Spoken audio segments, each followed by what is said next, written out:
Olá, gente, tudo bem com vocês? Vamos dar continuidade aqui às nossas aulas. Na aula passada nós finalizamos a última aula, nós terminamos as patologias do sistema neurológico e nós começamos a falar bem brevemente da anatomia, né? Começamos assim, eu dei um toque bem geralzão da anatomia, que eu acho que vocês já tiveram a anatomia com o Guilherme. E também falamos sobre as patologias de sistema digestório, falamos de algumas. E aí, na aula de hoje, nós vamos finalizar essas patologias, tá? Vou passar aqui para vocês, vamos lá.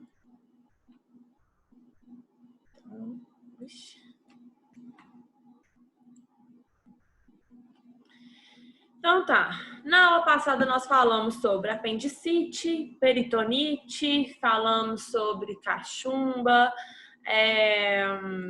que mais que nós falamos? Hérnia de hiato, né? E aí na aula de hoje nós vamos falar sobre outras patologias como uma das principais, tá? Que é as doenças intestinais inflamatórias crônicas, tá? Ou seja, é algo que está inflamando, né, o intestino de forma crônica. E aí nós temos duas formas de inflamação intestinal crônica, que é a doença de Crohn e a colite ulcerativa, tá? E aí nós vamos falar de cada uma das duas, tá? Então, vamos lá. Então, aqui, ó. Sobre essa doença intestinal inflamatória crônica, né? Tanto para a doença de Crohn quanto para a colite, né? Essas duas doenças não se sabe de onde que vem essa doença. Ela tem uma causa desconhecida. Mas o que se acha, né? A teoria que se tem para essas doenças, né? De como que surgem essas doenças, é que ocorre uma desregulação do sistema imunológico, de maneira que o sistema imunológico, as células de defesa do sistema imunológico, elas confundem, tá? As bactérias, o alimento que está passando aí, como corpos invasores, igual eu coloquei aqui. Ou seja, que lá no intestino tem bactérias, tá? Tem algumas bactérias que são bactérias boas para a nossa flora intestinal, ou o alimento que está passando ali, né? O sistema imunológico começa a querer atacar e começa a produzir células de defesa de maneira que vão atacar, né, essas bactérias, esses alimentos, e aí acaba atacando o tecido, acaba atacando o órgão, né? No caso, tanto o intestino grosso como também pode atacar o intestino delgado, que a gente vai ver, tá? Então, aqui, ó, entrando primeiramente, a gente vai falar tanto da doença de Crohn quanto da colite, né? O que é a doença de Crohn, ou também conhecida como enterite regional? O que é isso? A doença de Crohn é uma inflamação, né? Como a gente falou, é uma doença inflamatória crônica, né?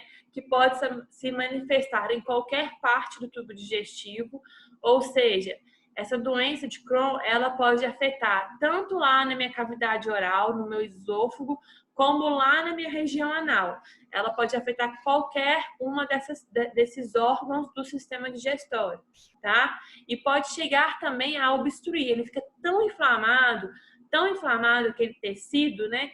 Fica tão inflamado, que acaba que fecha. Ele vai, né? Vai inflamando, vai ficando, né, grossinho e tudo mais, cheinho, né? Cheio, assim, né? Quando a gente está inflamando, alguma região nossa está inflamada, fica inchado, né? Então aquela região vai ficar tão inchada que aí ela acaba fechando de tão inchado que ficou, tá? E acaba obstruindo aí, podendo obstruir aí, no caso, o intestino. E aí a mais comum, né? É mais comum dessa doença afetar, tá? Pode afetar a cavidade oral, pode afetar a cavidade anal, pode afetar o estômago, mas é comum dessa doença afetar o intestino delgado, principalmente na porção final do intestino delgado, que é o íleo, né? Lembrando, o intestino delgado ele é dividido em 3. Aqui tem aqui, ó, ele é dividido em duodeno, o jejum, e o ilho, que é a partezinha final aqui que vai entrar em contato com o intestino grosso, tá? Então, aqui, ó, geralmente afeta aí o final do intestino delgado, ou seja, a região do ilho no intestino delgado, e afeta também, e afeta também o intestino grosso, tá?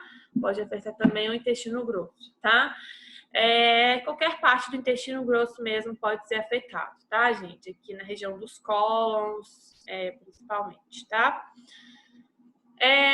Aqui só para vocês verem algumas imagens, né? Aqui a inflamação da doença de Crohn ou enterite, né? Fica bem inflamada essas regiões, estão vendo? Pode ir inflamando, né?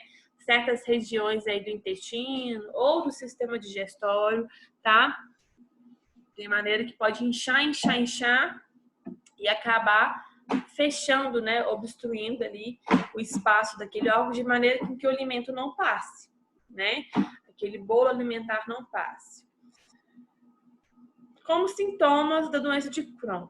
Bom, vai se ter aí uma dor abdominal. Geralmente, essa dor ela pode estar mais relacionada aqui com o quadrante inferior direito, está localizado mais ou menos nessa região. Por quê? A doença de Crohn, igual eu falei, geralmente ela pega essa parte final aqui do ilho, do intestino delgado, como também pode pegar essa parte aqui inicial do intestino grosso, tá? E aí, então, essa área aqui, geralmente é a área que é mais afetada lá nos nossos intestinos, tá? Pode afetar aqui pode, mas geralmente afeta-se muito nessas áreas aqui, tá? E é justamente nessa área aqui, que é onde fica localizado o quadrante inferior direito, tá?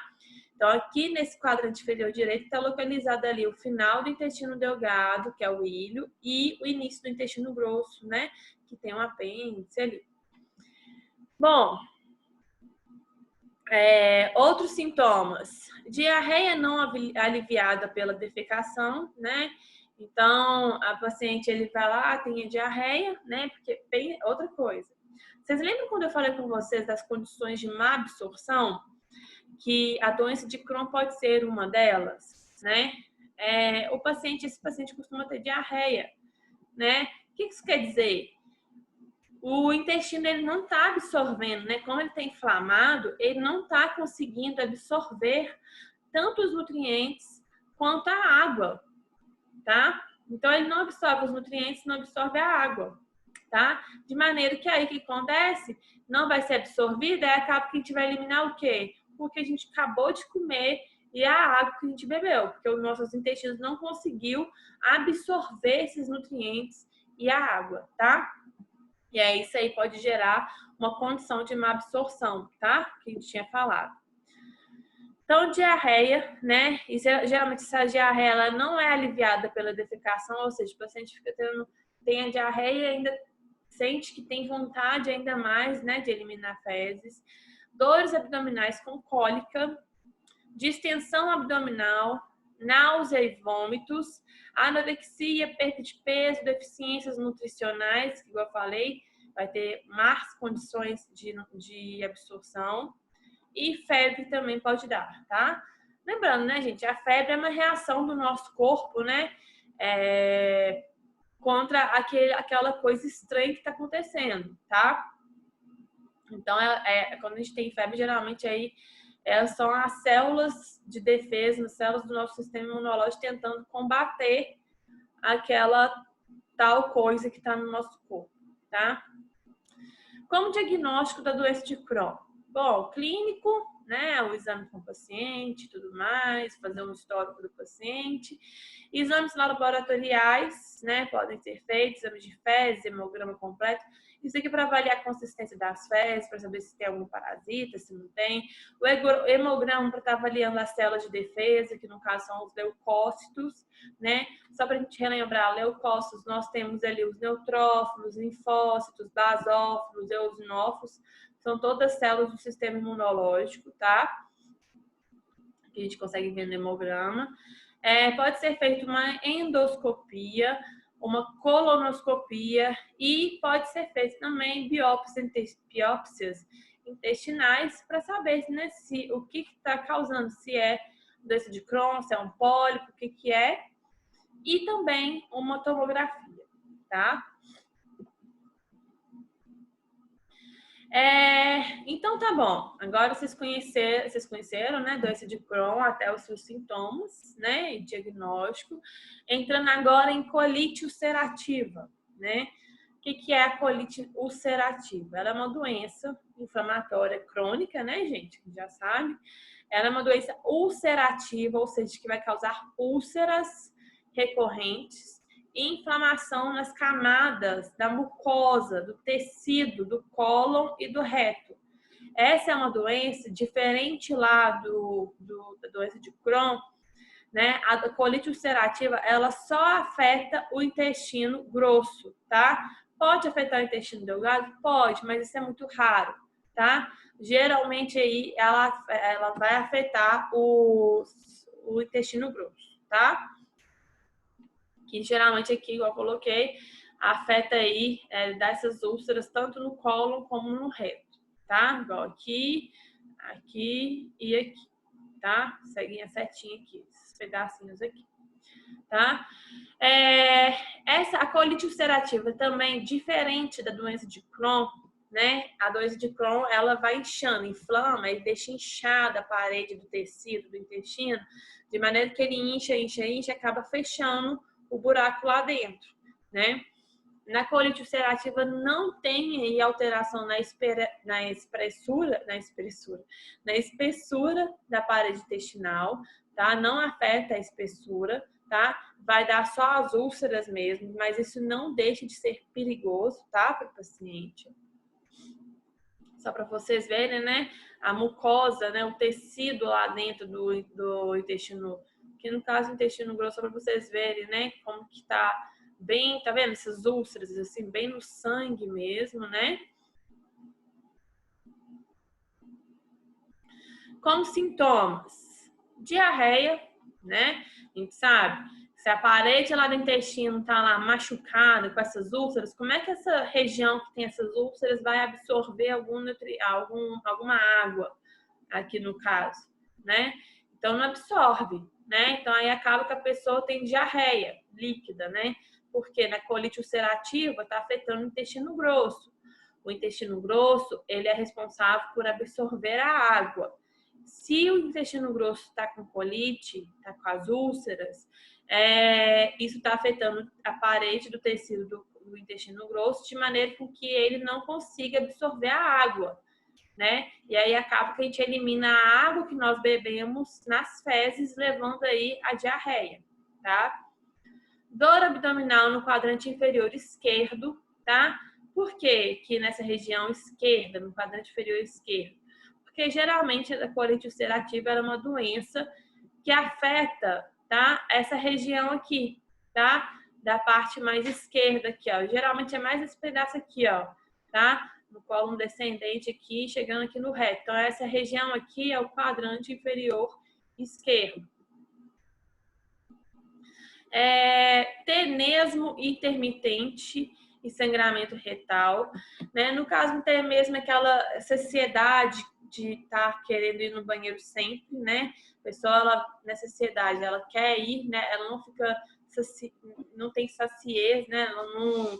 Ela vai no banheiro e ainda sente vontade de ir no banheiro novamente. E sangramento retal, porque, relembrando, é uma doença, são úlceras que aparecem aí, né, na parede do intestino. E aí, úlcera cai na carne viva, pode sair sangue. Então, acaba que a pessoa lá pode eliminar sangue pelas fezes devido às úlceras da colite. Palidez, anemia e fadiga. Isso aqui pode vir por questão mesmo dessa falta, né, dessa perda de sangue, né, desse sangramento. Anorexia, febre, vômitos, desidratação, que nós já falamos, né? Se rapaz, intestino grosso não consegue absorver a água, então acaba que a pessoa não tá absorvendo água para o seu organismo, então ela vai ficar desidratada, porque ela tem muita diarreia, e cólicas também, tá? O diagnóstico também vai bem parecido com a doença de Crohn. Clínico, exames laboratoriais, com exames de fezes, hemograma completo, né? Avaliar as fezes, o hemograma do sistema imunológico. Pode ser feita colonoscopia, alguma tomografia, ressonância magnética e pode ser feito um ultrassom. Mas, geralmente, o exame mais utilizado mesmo é a colonoscopia, tá? E aqui agora, gente, entrando no tratamento e cuidados de enfermagem para essas duas doenças, tá? Para essas duas doenças que é a Crohn e a colite, que são doenças intestinais inflamatórias crônicas, tá?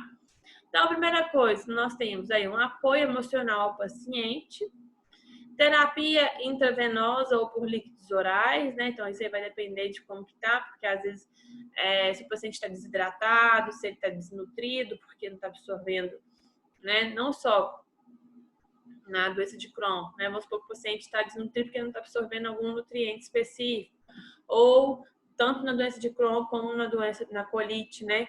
Não está absorvendo água, né? Então, lá fazer uma terapia intravenosa ou por líquidos orais. Dieta hipercalórica e hiperproteica, né, devido a essa desnutrição, com suplementação de vitaminas e reposição de ferro. Nutrição enteral ou parenteral em casos mais graves, né? Então, nutrição enteral ou parenteral, né? Já julgar diretamente dependendo do sangue, né? Em casos mais graves. São evitados alimentos que exacerbem a diarreia, por exemplo, alimentos como leite, alimentos frios, defumados. Geralmente é bom dar uma cortada para não dar diarreia. Na doença de Crohn, é observado, foram feitos estudos, né, onde o fumo, o tabagismo, piora a doença, tá? Como medicamentos, né? Então, infelizmente, não existe assim uma cura para essas doenças, tá? O que pode ser feito, né, é dar sedativos antidiarreicos, antiperistálticos para diminuir a peristalse, aminosalicilatos, né, que controla a inflamação, antibióticos, né, para não ter riscos de infecções bacterianas. Então, assim, você vai ali meio que controlando de maneira que a doença não fique evoluindo, tá? Em casos mais graves, né, de moderado a grave, podem ser indicados corticosteroides por via oral, tá? E aí nós temos um tratamento cirúrgico, né, que pode ser feito para ambos, que bom, para a doença de Crohn, pode ser feita essa estrituroplastia, guiada por laparoscópio, ou seja, é uma cirurgia por imagem, na qual aqui, ó, só para vocês verem, né, às vezes essa região aqui, ela tá muito inflamada, inchou, de maneira que, como é que eu falo? O espaço lá dentro, ele tá menor, né? Tá mais estreito, tá mais obstruído. Então, aqui no caso, ele foi lá, deu um corte, e aí ele costura de forma contrária, estão vendo? Em vez de costurar aqui na horizontal, ele costura aqui na vertical, para poder o quê? Aumentar o espaço dessa área aqui, onde estava sendo afetada pela doença de Crohn, né? Aumentar o espaço dele. E na colite ulcerativa, bom, pode ser feita a proctocolectomia, tá? Que é onde ocorre a excisão completa do cólon, tá? Com ileostomia, que eu vou explicar para vocês sobre isso, tá? Então, aí pode retirar mesmo, né? Todo o cólon aí, né? Tirar, dependendo da situação, tem gente que tira parte do intestino grosso, ou tem gente que vai lá e tira todo o intestino grosso fazendo a ileostomia, que é aquela coisa que você põe a bolsa no ilho, sabem? Tá aqui só pra gente ver. Aqui no caso uma ileostomia, tá vendo? Olha, retirou, aqui nós temos esôfago, estômago, intestino delgado, tá? Aí chegou aqui na porção final do intestino delgado, que a gente chama de íleo, né? Tá aqui. E todo o intestino grosso que tá aqui transparente foi retirado, tá? Colocando então, fazendo uma ileostomia, colocando aí uma bolsa aqui no íleo, tá? Aqui, só para vocês verem também, no caso da colostomia, né?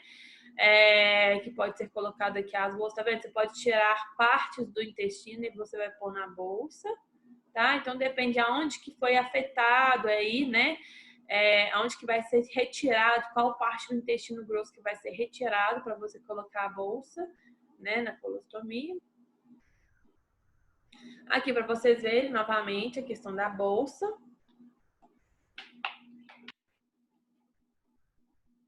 Aqui nesse caso, né, da ileostomia, né? Aqui pode ser uma colostomia, né, porque tá desse lado, do lado esquerdo. Ou dependendo, pode ser, dependendo se tirou uma parte do ilho, né? E aí, para esses pacientes, né, que sofreram aí de ileostomia, né, que tiveram que fazer uma excisão completa do intestino grosso, né, como que é os cuidados de enfermagem para esses pacientes, tá? Que é muito comum de se pegar. Bom, tem que fazer uma monitoração da drenagem, né, de 72 horas depois da cirurgia. Achei que eu tinha colocado, gente. Oh, meu Deus, achei que eu tinha colocado uma imagem aqui. Mas aqui, vou tirar a minha cara daqui. Bom, então fazer uma monitoração da drenagem, né? Sempre observando ali a questão da drenagem, da bolsa, tudo mais, né? Isso aí 72 horas depois da cirurgia. O dispositivo, né? Que a bolsa ela é esvaziada, retirando-se o clamp, que fecha o fundo do dispositivo. Sempre dar atenção nas irritações cutâneas, né, gente? Sempre manter ele de forma limpa, seco, tá? Bem asséptico. A limpeza da pele, ela é feita com água corrente e sabão neutro. A troca de bolsa, ela é estabelecida antes que ocorra extravasamento, sempre lembre-se disso, né? Então, na hora que ver que a bolsa está começando a ficar mais cheia, então tem que trocar essa bolsa para não ter extravasamento, até porque, primeiro, risco de contaminação e infecção, segundo, porque é anti-higiênico, né? Então, em geral, aí, o tempo de uso da bolsa é de 5 a 7 dias, tá? Sempre ter um envolvimento com o paciente, né? Quando você for fazer a troca da bolsa, sempre respeitar a privacidade, a individualidade, sempre mantendo aí, né? Informando, dando as informações, ensinando, né? Isso aí tudo numa linguagem mais simples, de que maneira que o paciente te compreenda. Evitar alimentos que aumentem a dor e a produção de gases. Então, por exemplo, repolho, couve-flor, cebola, peixe, cerveja são alimentos que trazem odor fédido, tá? Então, evitar isso. Estimular a ingestão de alimentos que diminuam o odor, né? No caso, então, aqui, espinafre, salsa e iogurte, que é bom, né, para diminuir o odor. O paciente, familiar ou a pessoa que for prestar os cuidados, né, devem ser ensinados a trocar o dispositivo da ileostomia dias antes da alta, para que possam ter tempo para esclarecer dúvidas que possam ocorrer. Então, né, orientar já os pacientes e os familiares ou quem for cuidar antes de ser liberado, tá? Eu achei que eu tinha colocado aqui uma figura, não coloquei. Não coloquei. Depois eu vou ver se eu acho e mando para vocês, tá? Mas é bem simples, né, gente? Isso aqui eu acho que são coisas que vocês sabem, que a gente até sabe que tem que ser feito, né? Limpeza, higiene, asepsia, né? Essa questão de trocar as bolsas de 5 a 7 dias, sempre ver se está tendo ou não extravasamento. Verificar a drenagem, então no dia 72 horas após a cirurgia, verificar como está sendo essa drenagem, como que tá a consistência das fezes e tudo mais, para repassar para o médico, né? Se tiver com coloração avermelhada, de sangue e tudo mais. No mais, é isso mesmo, né? Ensinar a linguagem, né, simples para os pacientes. Então, aqui agora, a gente entrando em obstrução intestinal, tá? Quando nós falarmos de obstrução intestinal, toda vez que a gente fala de obstrução, a gente entende que há algum fechamento, algum bloqueio que está tendo em determinada região. Então, assim, por exemplo, a gente já falou de obstrução nasal. É uma obstrução, alguma coisa, né? Pode ser qualquer doença que a pessoa está tendo ali na região nasal que está bloqueando o ar de passar. E aqui, no caso da obstrução intestinal, é algo que aconteceu com o intestino de maneira que ele esteja obstruído, né? Que o bolo alimentar que está passando ali, né, para fazer todo o processo digestivo, né? Ele pode ser obstruído em determinada região e aquele bolo não consegue passar para seguir o seu caminho, tá? Porque está obstruída aquela região. Bom, então aqui, ó. Obstrução intestinal ocorre quando o fluxo normal do conteúdo intestinal através do trato intestinal, ou seja, então quando o fluxo normal do bolo alimentar é impedido por alguma obstrução mecânica, alguma obstrução que está ali, ou pode ser também por alguma obstrução funcional, tá? O que quer dizer isso? Pode ser que o paciente tenha hérnias, né, por exemplo, ou tumores, né, em que está bloqueando o espaço daquele bolo alimentar de passar, né? Então, aquele bolo alimentar fica agarrado ali. A gente não consegue eliminar aquele bolo alimentar, que vai virar as fezes, né? Ou o ilho paralítico, que nós vamos falar que simplesmente, assim, bem rapidamente, mas que o intestino para de fazer os movimentos peristálticos. Lembrando, os movimentos peristálticos vão conduzindo, né, esse bolo alimentar para sofrer todo o processo da digestão, absorção, a gente fala um monte de coisa, absorção, digestão e tudo mais. No caso do ilho paralítico, de repente, né, a região do ilho, essa região aqui, ela para de funcionar. Não, os movimentos peristálticos não pegam nessa região aqui do ilho. E aí ele fica parado. Então, o que acontece?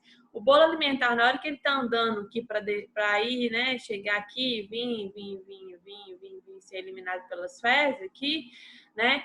A hora que ele chega aqui, os movimentos peristálticos parou, porque teve esse ilho paralítico, e aí o bolo alimentar trava aqui. Ele não anda, não, porque não tem movimento peristáltico ali. Tá? Então, ele trava aqui e não faz a sua digestão, absorção. Bom, e aí? De onde que vem as obstruções intestinais? Bom, então, falando primeiramente da obstrução do intestino delgado, tá? Quais tipos de obstruções que nós temos no intestino delgado? Lembrando, o intestino delgado, ele é responsável por absorver os nutrientes. É esse aqui, ó, esses miolinhos aqui, tá?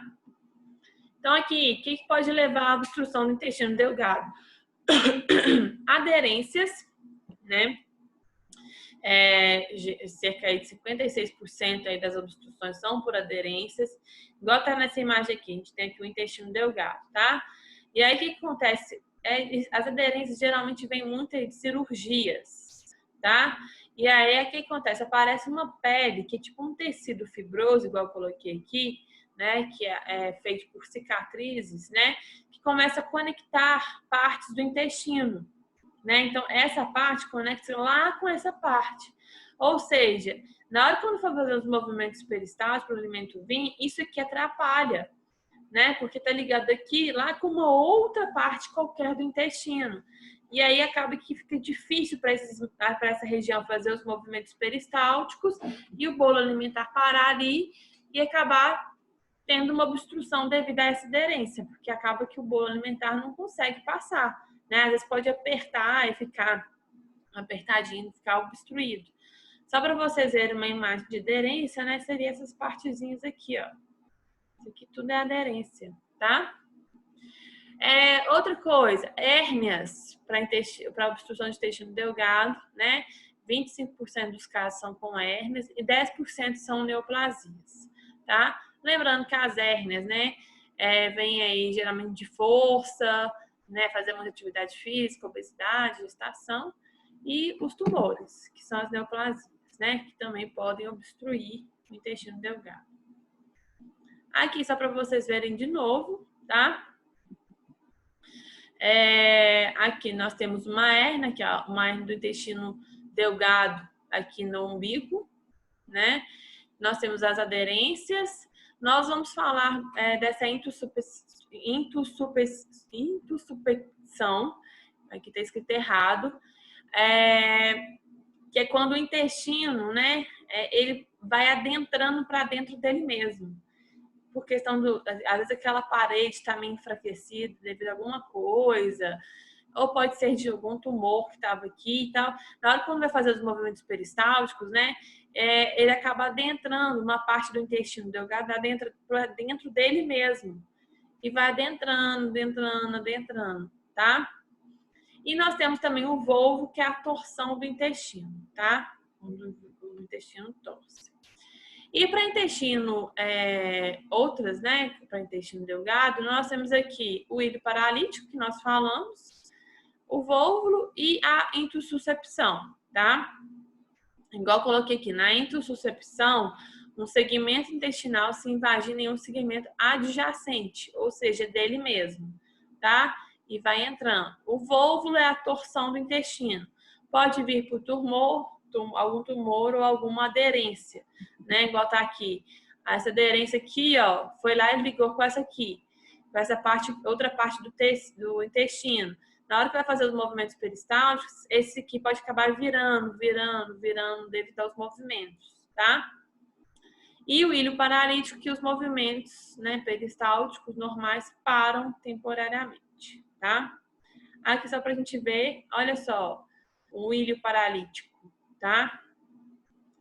Ele parou de fazer os movimentos peristálticos, aí o bolo alimentar, aquelas fezes, né, vai acumulando ali, porque não tá andando, vai acumulando e vai dando essa imagem igual tá aqui, tá? Só que para vocês verem a intussuscepção, né, aqui ó, o próprio intestino ele vai adentrando para dentro dele mesmo, tá vendo? Ele vai adentrando para dentro dele, tá? Aqui também. E o vôvulo, que é a torção mesmo do intestino, tá?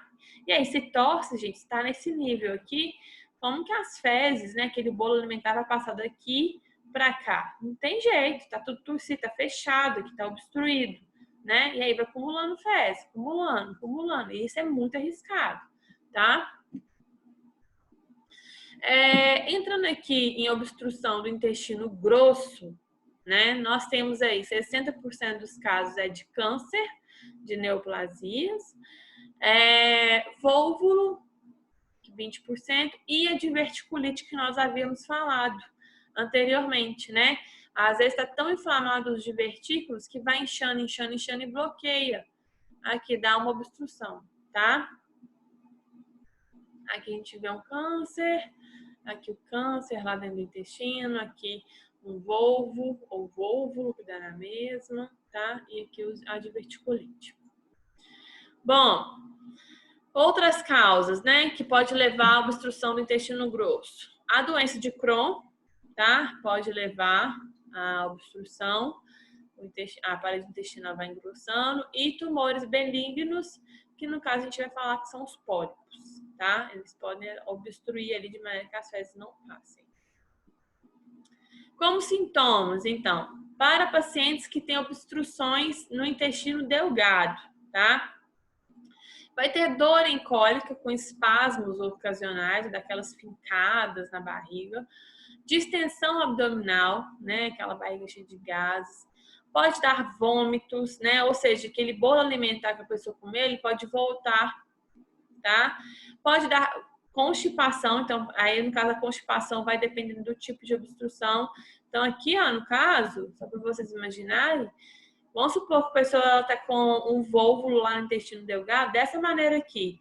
Como que o bolo alimentar vai passar daqui para cá? Para chegar lá no meu reto depois, no meu ânus? Não passa, tá? Aqui tá 100% obstruído, 100% bloqueado. Então a pessoa vai ter uma constipação gravíssima, que ela não vai eliminar fezes, que nesse estágio aqui tá grave. Agora, vamos supor, nesse estágio aqui, vai ter uma constipação, ela libera fezes e tudo mais, mas tipo, fica mais complicado, né? Então, pode dar aí constipação, vômitos, né? Devido a essa questão da obstrução. Outra coisa, já ouviu-se casos de vômito fecal, tá? Porque às vezes a obstrução lá no ilho, por exemplo, tá tão completa, tão fechado, 100% fechado, que aí a pessoa, aí só vai acumulando ali, né, que não consegue passar, vai acumulando naquela área ali, e aí chega o que a pessoa tipo, meio que não aguenta mais e acaba vomitando fezes. E sinais de desidratação, tá? Por quê? Se está ocorrendo uma obstrução do intestino delgado, que é nessa área aqui do meio, ó, né? A comida passa aqui, aí chega aqui no intestino grosso, né? Se está tendo uma obstrução no intestino delgado, como que o bolo alimentar vai sair daqui, vai passar daqui para o intestino grosso? Se está totalmente bloqueado, né? Ou mais ou menos bloqueado. Ou seja, o intestino grosso quase não vai conseguir absorver a água, porque não está passando bolo alimentar aqui. Então, acaba que ele não absorve muita água, então a pessoa vai ficar desidratada, tá? Então, ela tem sede intensa, mal-estar, dor, mucosas ressecadas. Na obstrução do intestino grosso, no intestino grosso, os sintomas ele é mais lento, tá? Do que a obstrução do intestino delgado, tá? Geralmente, o primeiro sintoma, né, que pode se sentir é a constipação. Mas esse sintoma de constipação ele pode durar meses, tá? Meses e meses, a pessoa nem imagina que ela está com uma obstrução do intestino grosso, tá? Então, a pessoa tem mais a constipação mesmo. E aí, outra coisa, como ela faz muita força, né, e dependendo do que ela tem, se é um tumor, dependendo do que é o que está acontecendo, ela pode ter sangue nas fezes, ela pode ter fraqueza, perda de peso, distensão abdominal, cólicas e o vômito fecal também pode ocorrer se for uma obstrução completa, tá? Aqui nós temos, então, os diagnósticos que pode ser feito para obstrução intestinal. Pode ser feito exames de imagem, radiografia, tomografia, ressonância e os laboratoriais para estar avaliando mesmo, né? Os dados do paciente, exames de eletrólitos, hemograma, saber vitamina, como é que tá aquelas questões de absorção, vitamina, ferro, né, no paciente, tá? Aqui a gente pode ver um exemplo de obstrução, olha o tamanho do intestino aqui, gente, tá? Com tratamentos e cuidados, bom, pode ser feita aí uma descompressão do intestino através de uma sonda nasogástrica, né? Então aí acaba que tenta descomprimir, né? Às vezes tem que até dar uma retirada desse alimento que está ali acumulando num lugar que está obstruído, né? Então descomprime isso, às vezes dá uma retirada disso por sonda nasogástrica.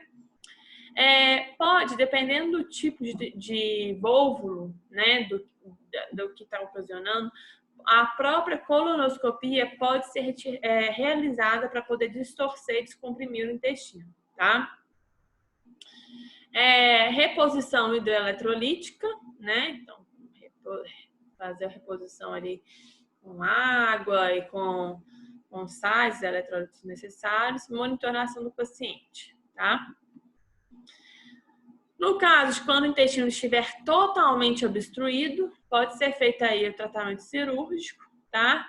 Aí, então, é óbvio que vai depender do que está levando a obstrução, aonde que está a obstrução, né? Se o paciente, se foi uma hérnia que ocasionou a obstrução, se foi um tumor, se foi um vôvulo. Então, assim, depende muito do que está levando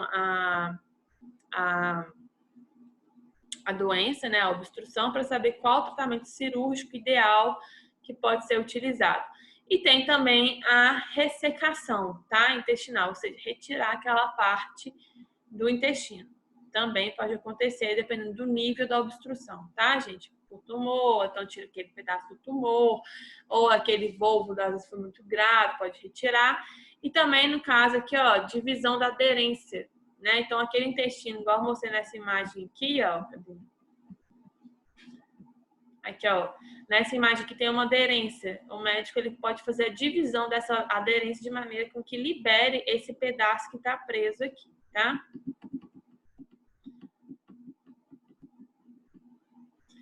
E agora, vou beber uma água. Entrando em pólipos do cólon e do reto, tá? Quando a gente fala de pólipos, só para me falar aqui para vocês, né, que é pólipos do cólon e do reto, que geralmente é onde se encontra pólipos, né? Que é essa bolotinha bonitinha aqui que aparece na mucosa do intestino grosso, tá? Quando a gente chama de cólon e reto, é no intestino grosso, tá, gente? Porque o intestino grosso ele é dividido em cólons, né? Então, aqui nós temos o intestino grosso, nós temos aqui o seco, que é essa parte aqui inicial, colo ascendente, colo transverso, colo descendente, colo sigmoide e o reto. E aí os pólipos podem estar em qualquer uma dessas regiões aqui, tá? E aí, o que é o pólipo, né? Aqui. O que é o pólipo? Bom, o pólipo, ele é uma estrutura que faz protrusão na luz do intestino, um crescimento anormal da mucosa do intestino grosso. O que é isso, gente? Ele começa, igual tá nessa imagem aqui que vocês estão vendo, tá? De repente, começa a aparecer essas protrusãozinhas aqui, ó. E aí vai evoluindo, até que chega, pode ficar nesse formato aqui, tá? Aí fica essa bolotinha, igual tá nessa imagem aqui, tá? Bom, o pólipo, gente, geralmente, tá? Ele não se desenvolve para câncer, tá? Geralmente, né? Eu não vou falar que 100% dos casos, mas geralmente ele não se desenvolve para câncer. Geralmente ele pode não ser neoplásico, tá? Mas eles têm que estar sempre sendo acompanhados e sempre identificados, tá? Nós temos, só para a gente classificar, né? Nós temos aí os pólipos neoplásicos, que são os adenomas e os carcinomas, e os não neoplásicos, que são aqueles que são de mucosa e hiperplásicos, tá? Os pólipos adenomatosos, que no caso que são esses aqui, que a gente chama de benignos, né? Eles ocorrem com grande frequência no colo, no reto após os 50 anos, tá? Então, geralmente aparece aí após os 50 anos esses tipos de pólipos. Quando forem identificados, tem que estar sempre tendo um acompanhamento para eles não evoluírem, né? Porque acaba que, dependendo da situação, de repente o pólipo começou a evoluir, né? E aí virar um câncer, tá? Aqui algumas imagens de pólipos para vocês verem, né? Olha só o tanto de pólipo que tem aqui, ó, lá dentro do intestino grosso. Essas bolotinhas aqui são todos pólipos. Pólipo, aqui nós temos pólipo, tá? Um pólipo, tá? Aqui, ó, só para vocês verem. Por exemplo, o exame de colostomia. Aqui, ó. Estão vendo aqui, ó, intestino grosso. Olha, estão vendo umas bolotinhas aqui dentro? Essas bolinhas aqui são todas pólipos, tá?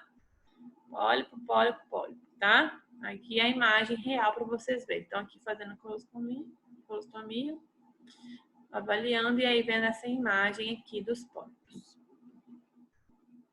Bom, como sintomas, esses pacientes podem não ter sintomas, tá?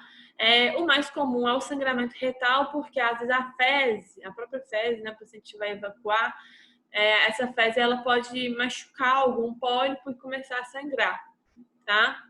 Pode ser por isso. A dor abdominal inferior, né, e os sintomas de obstrução podem ocorrer, que a gente fala dos sintomas de obstrução para intestino grosso, né? Então, assim, às vezes tem tanto pólipo, né, que às vezes esse pólipo pode começar a obstruir, né, esse buraco aqui, de maneira que a fezes não consiga passar e a gente não consiga evacuar essas fezes, tá?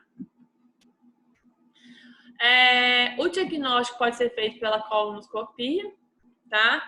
Com o uso de algum equipamento especial. Geralmente utiliza-se a pinça, né?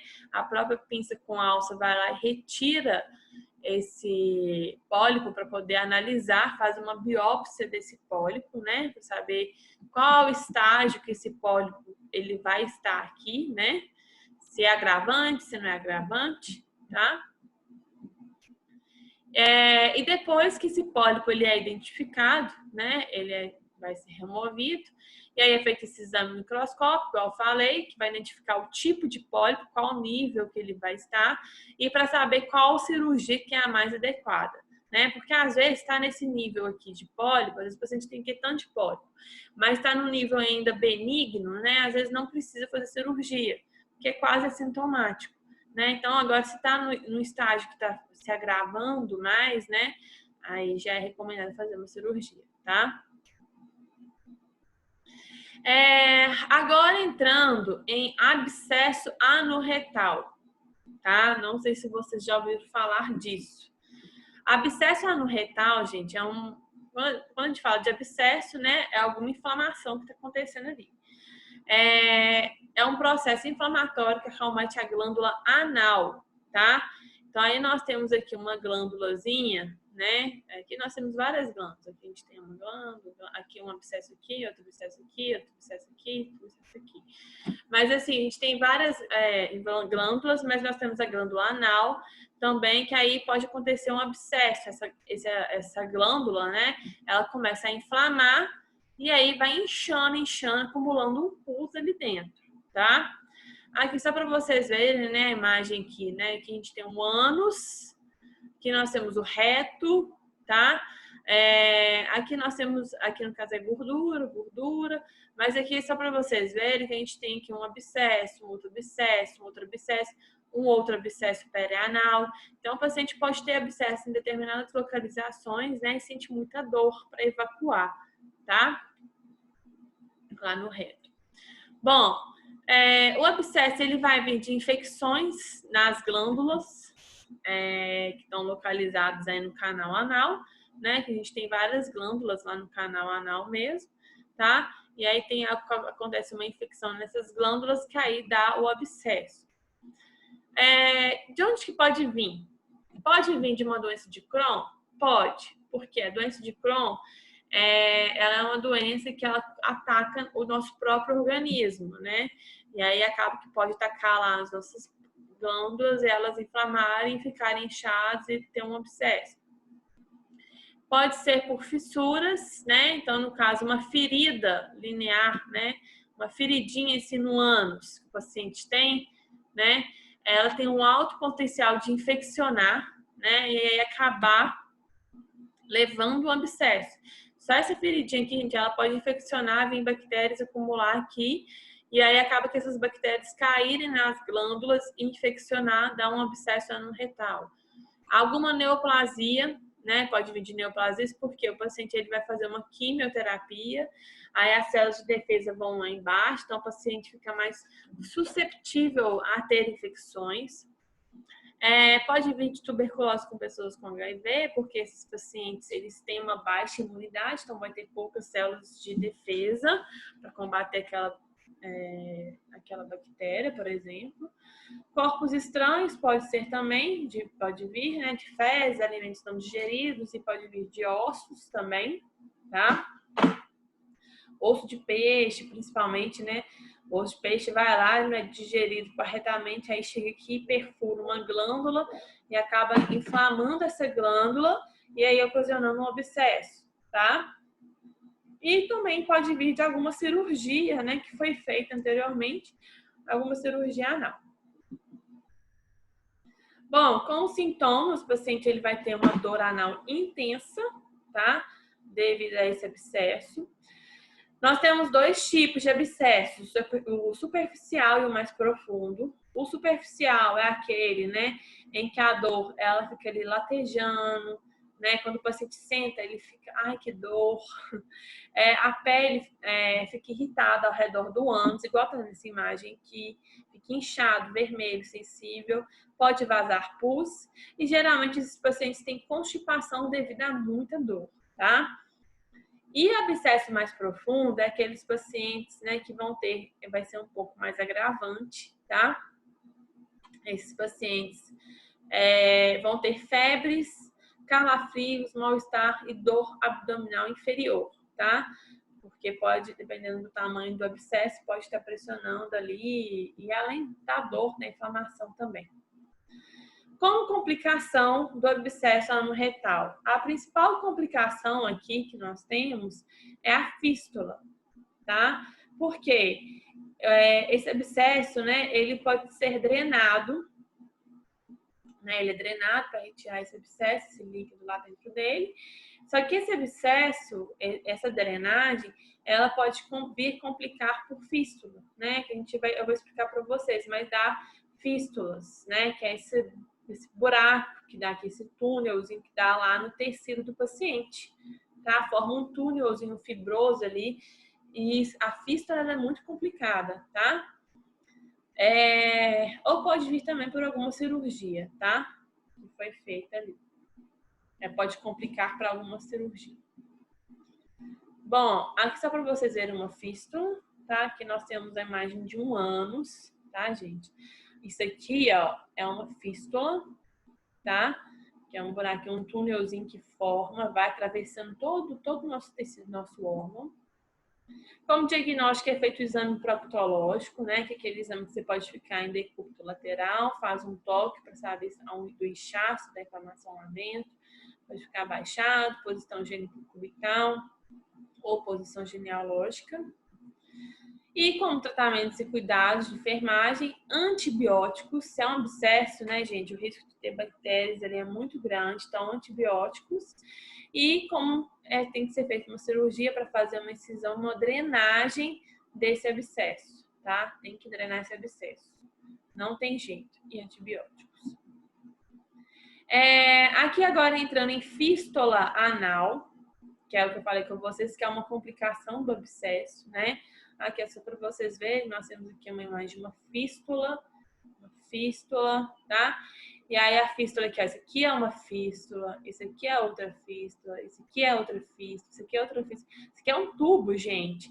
Se quiser, geralmente tem gente que, sabe o que pode acontecer? A pessoa vai eliminar as fezes, às vezes as fezes podem cair nesse tubo e a pessoa eliminar as fezes por aqui ou por aqui, depende de onde da fístula, tá?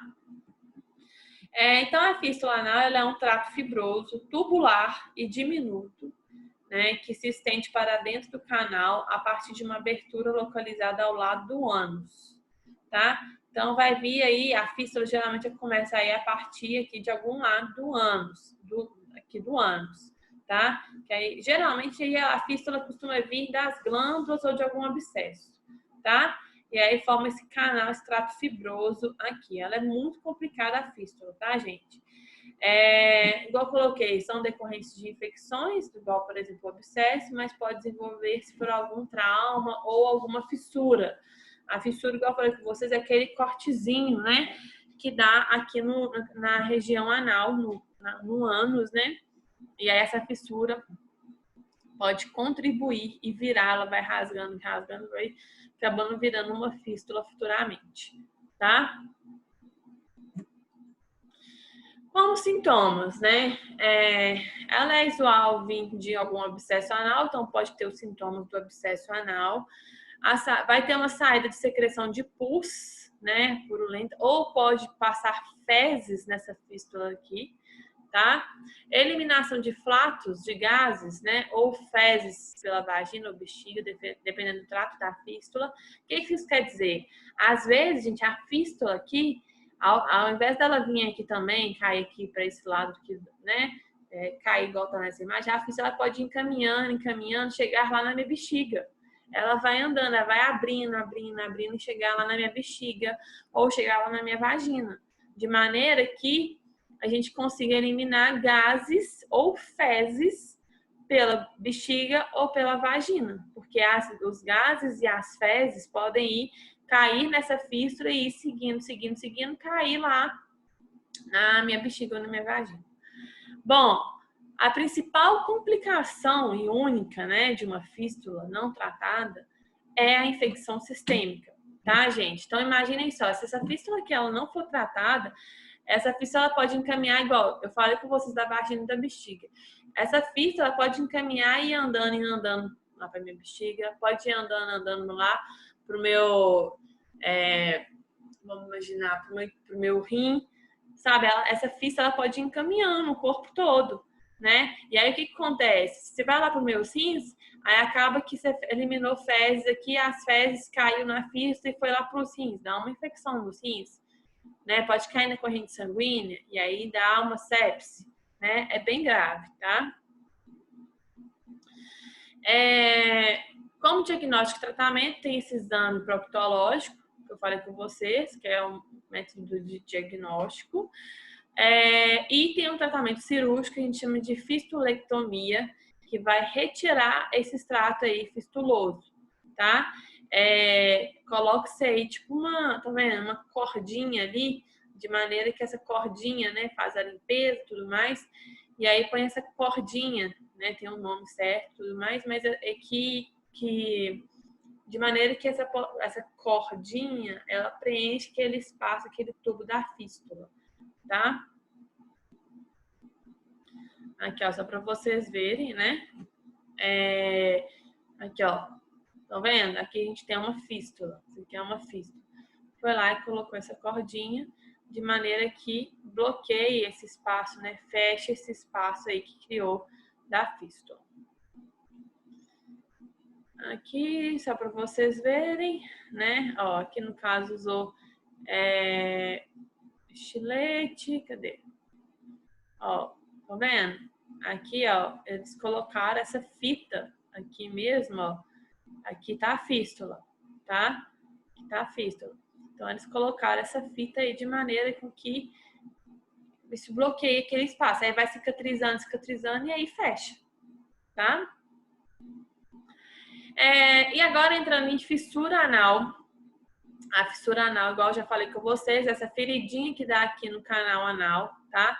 É uma ferida na pele que reveste o canal anal e ou a margem anal.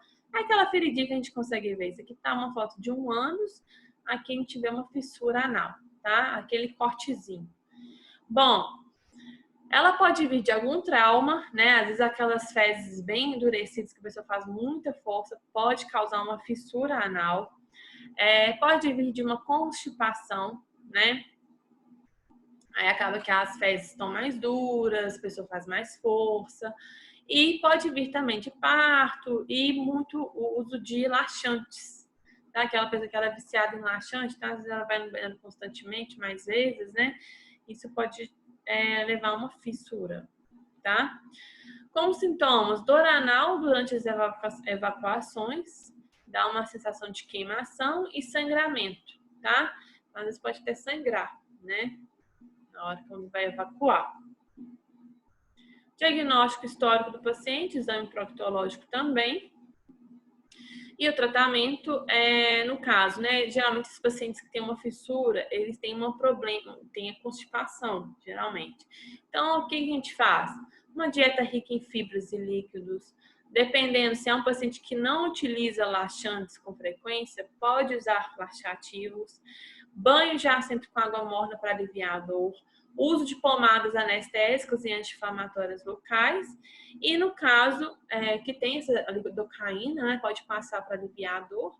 E tem um tratamento cirúrgico, que é a esfíncter. Gente, hoje eu tô péssima para ficar falando palavras grandes, diferente, que a gente não fala constantemente, que tratamento cirúrgico é esfíncter. Gente do céu! Esfincterectomia, tá? É esfincterectomia interna lateral com a excisão da fissura, tá? Então, acaba que o que acontece aqui na fissura? O médico, ele puxa o esfíncter. Vocês lembram que no intestino grosso, lá no reto, nós temos o esfíncter que controla, né? A nossa vontade de eliminar, de evacuar as fezes, né? O que aquele esfíncter que mantém fechado é aberto quando você quer eliminar, quer ir ao banheiro. Então, o médico, ele pega esse esfíncter, ele levanta ele e junta com a fissura e costura, sabe? Tanto é que um problema dessa esfincterectomia que o paciente ter uma incontinência fecal. Então, tem que ser uma cirurgia muito bem feita, tá? Senão o paciente pode ter uma incontinência fecal devido à cirurgia. Bom, e entrando agora em hemorroidas, né? Hemorroidas, muita gente não entende muito bem o que são hemorroidas, né? Hemorroidas, gente, nada mais é que uma grande quantidade de veias que estão passando ali com sangue, né? E acaba que vai dilatando, né? Devido a alguma pressão, geralmente que essas pessoas que fazem muita força para ir no banheiro e tal, fazem muita pressão naquela região anal. Então, aí acaba que vai dilatando aquela veia, né? Aquelas veias que vão ficando varicosas, e aí vai levando à formação da hemorroida, tá? De forma mais científica, né? As hemorroidas, né? É uma dilatação varicosa das veias anorretais da submucosa devido à pressão venosa persistente elevada no plexo hemorroidário. O que é esse plexo hemorroidário? Esse plexo hemorroidário é um lugar, nessas regiões aqui, ó, a gente tem aqui o reto, aqui está o ânus. Essa região aqui que são os plexos hemorroidários, estão vendo? Esses pedacinhos aqui, que são grandes irrigações de veias, de vasos aqui, de veias no caso, tá? Esses plexos hemorroidários, eles são estruturas anatômicas normais presentes. É normal a gente ter esse plexo venoso hemorroidário, está presente no nosso canal anal e ele protege as paredes contra o traumatismo decorrente da evacuação. Então, esses plexos venosos hemorroidários que ficam aqui localizados, eles têm a função mesmo de proteger, né, contra qualquer traumatismo, às vezes aquela fezes muito dura, né, qualquer coisa que estiver causando um trauma aqui, né, no momento que estiver evacuando. Aí, o que acontece? Quando o paciente fica fazendo muita força, vai no banheiro constantemente, né? Esse plexo que é hemorroidário, ele vai dilatando, formando a hemorroida, tá? É isso que acontece aí. E aí a hemorroida, ela pode ser classificada aí em 3 tipos. Nós temos as hemorroidas internas, externas, e a gente pode classificar elas quanto ao seu grau. Então, aqui, ó, as hemorroidas internas é aquelas que ficam aqui, ó, só para vocês imaginarem, a gente tem aqui o reto e essa porção final é o ânus. Lá dentro nós temos essa linha pectina aqui que separa a parte interna, que é para cima, e a parte externa, que é para baixo, tá? Então, por isso a gente fala interna e externa. E aí a gente pode classificar as hemorroidas quanto ao seu grau, que a gente tem o primeiro, segundo, terceiro grau e quarto grau. Aqui, ó, então só para vocês verem, né? No caso das hemorroidas internas, né? A grau 1, como que é? Ela tá lá interna ainda. A grau 2 ainda tá interna, quase saindo para fora. A grau 3 já tá começando a sair para fora. O tamanho da hemorroida, tá? Grau 4 já é um estágio bem grave, tá? Tá bem grande. Como etiologia, né, de onde que vem, pode ser aí hereditário, tá? Pode vir por idade, constipação, como eu falei, diarreia pode também, que aquela pessoa, às vezes, que ela vai, né, toma muito laxante, tem muita diarreia, vai muitas vezes no banheiro, né? Isso aí é uma agressão para o seu intestino também. Se for muitas vezes, gente, é uma agressão para o seu intestino, tá? Tudo tem o seu equilíbrio, né? E aí, quando a pessoa tem muita diarreia, isso desequilibra e pode causar uma hemorroida, já que usa muito ali a região retal. Uso de laxantes, que eu falei, abuso, obesidade, gravidez e hipertensão portal, tá? A hipertensão portal é aquela hipertensão, né, na veia porta, que é aquela veia que sai lá do meu fígado, tá? E aí o que acontece? Essa veia portal, ela chega lá e forma os plexos, vai se ramificando e chega lá nos plexos hemorroidários, tá? Então, se tem uma hipertensão na veia porta, uma pressão alta, vai ter uma pressão alta também no plexo hemorroidário, tá? E aí eles vão inchando, formando a hemorroida.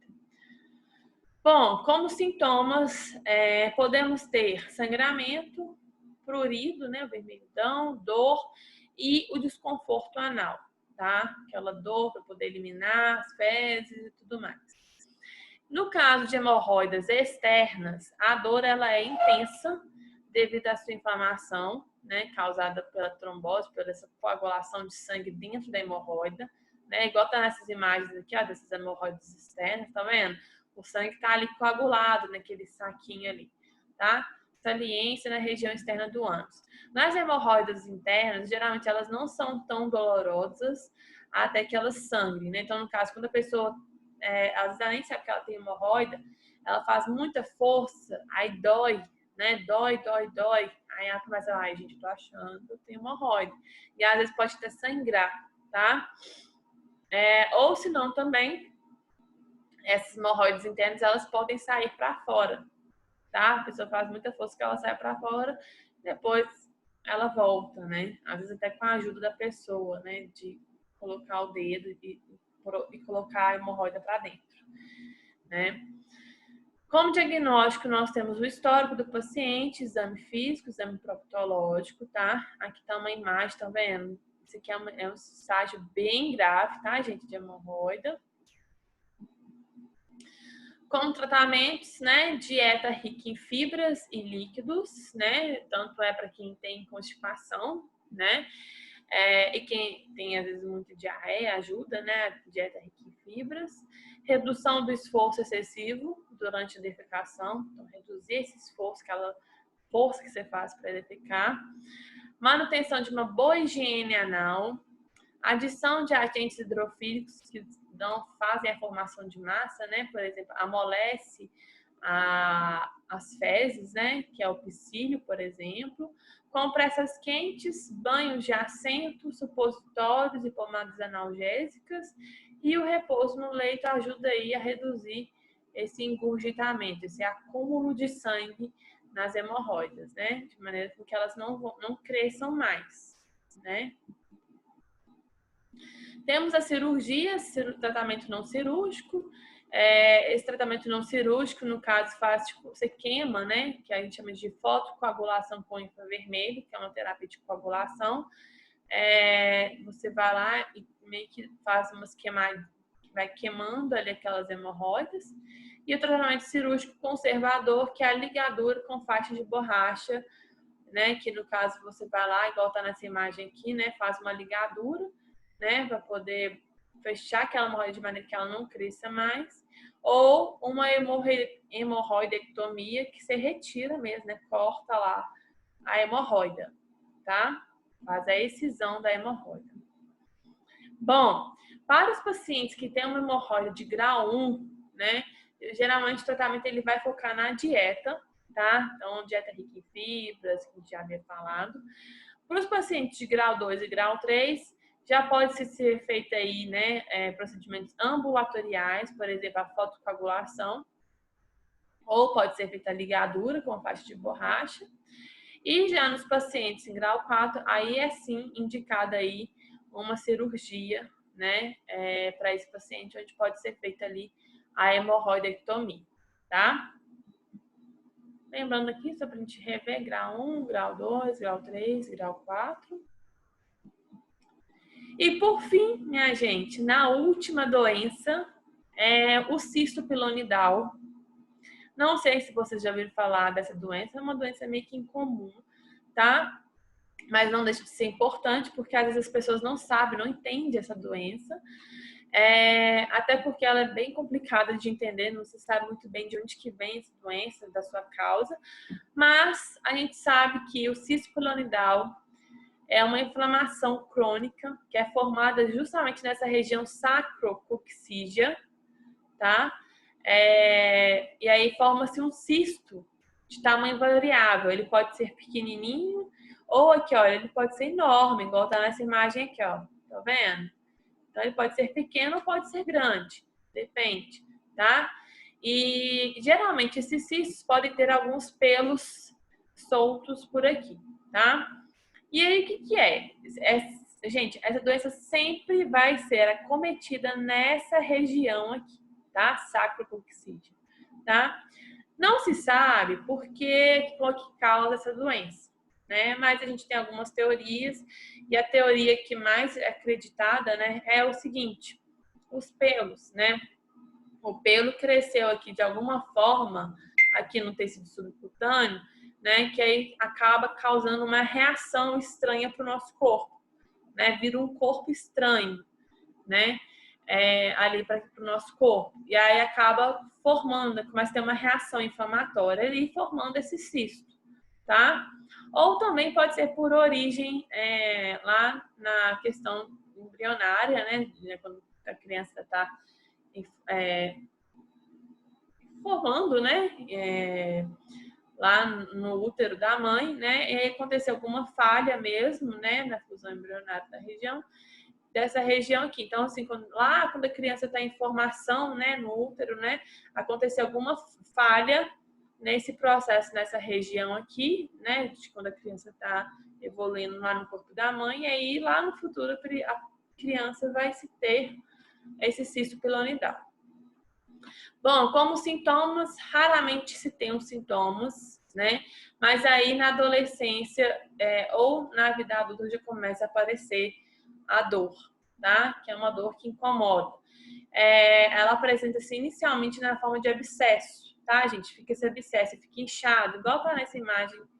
Cadê? Igual tá nessa imagem aqui, tá? Fica esse abscessozinho aqui e dói. Pode chegar até ali em algum nervo, alguma coisa assim, se a pessoa sentir muita dor, tá?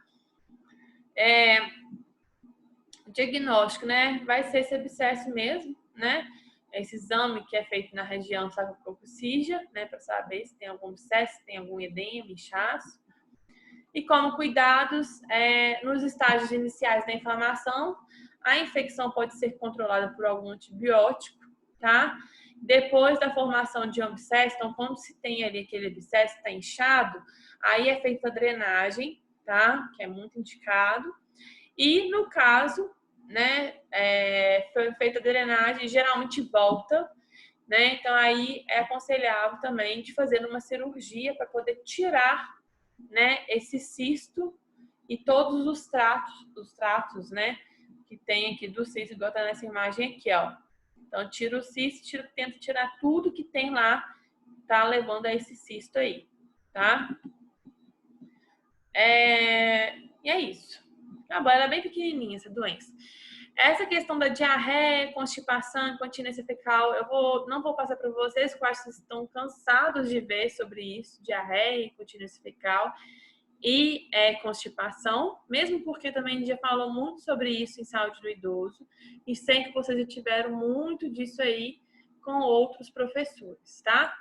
Eu espero que vocês tenham gostado da aula. Se vocês tiverem alguma dúvida, vocês podem me perguntar, tá bom, gente? Vou estar enviando atividade para vocês e um grande abraço aí para vocês. Um beijão.